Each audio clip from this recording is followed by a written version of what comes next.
So since Thomas Frank's sacking yesterday, there's been a lot of quotes coming out around why players were not keen on him. And I'm not in front, you could see that already in the fact that only two players, João Palhinha and Pedro Porro, have actually come out and thanked him. It speaks volumes. Before we get any further, guys, my name's Gordon. If you like daily Spurs content, please drop me a follow. Starting off with this one, it says one source said Frank was constantly going on to the players about Arsenal and they quickly got sick of it. Before and after the game at the Emirates, he was just telling them how good Arsenal were. The feeling among some of them was very much just shut up about Arsenal.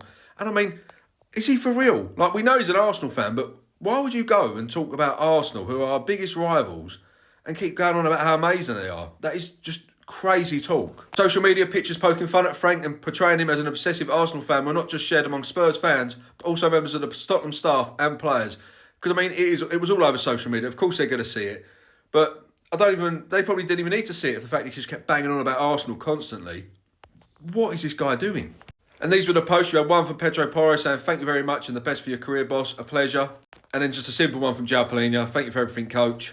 Another source said, almost from day one, there was a feeling within the squad that Thomas Frank placed too much emphasis on the opposition in training and preparation. A source said most of the work was on what was to do out of possession, how to nullify the opposition, rather than working on how they could hurt opponents. And we see this game in, game out. It was always about the opposition. It was like we was always too scared to play anyone. In the day, we're Tottenham Hotspur. Yes, I know we finished 17th last year, but we won the Europa League. We should have been pushing on. We are a big club. As much as people don't want to say we are. But in fact, we're like worrying about teams around us, like the likes of Forest, the likes of Leeds, teams like that. There's all these sorts of, no disrespect to them teams, but we should be going out there going, they need to stop us from playing, not the other way round. At this one, many of the Spurs players did not enjoy the limited nature of Thomas Frank's football. A source close to one senior first-team player said just before Frank's dismissal that he was ultimately a coach for a smaller team, focused on compact defensive shape, long balls and counter-attacks. The player in question feeling that he was only able to perform at 10% of his potential because of Frank's restrictive tactics.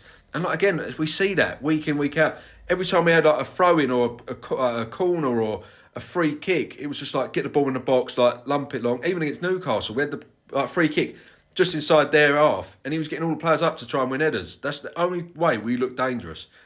And if you could see it in attacking players, and there's probably one of them players that are saying they're just getting restricted to not ever do anything. It was always backwards and sideways passing. Now this one isn't so much about Thomas Frank, and I don't like this one if it is true. After Tottenham Hotspur lost painfully to Arsenal, Thomas Frank lectured his players in the dressing room about standards dropping. The next day, multiple players, including Christian Romero, still turned up late.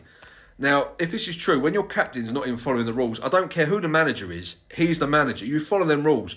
And if your club captain's going, "Nah, just do what we want, lads," that is just a toxic dressing room.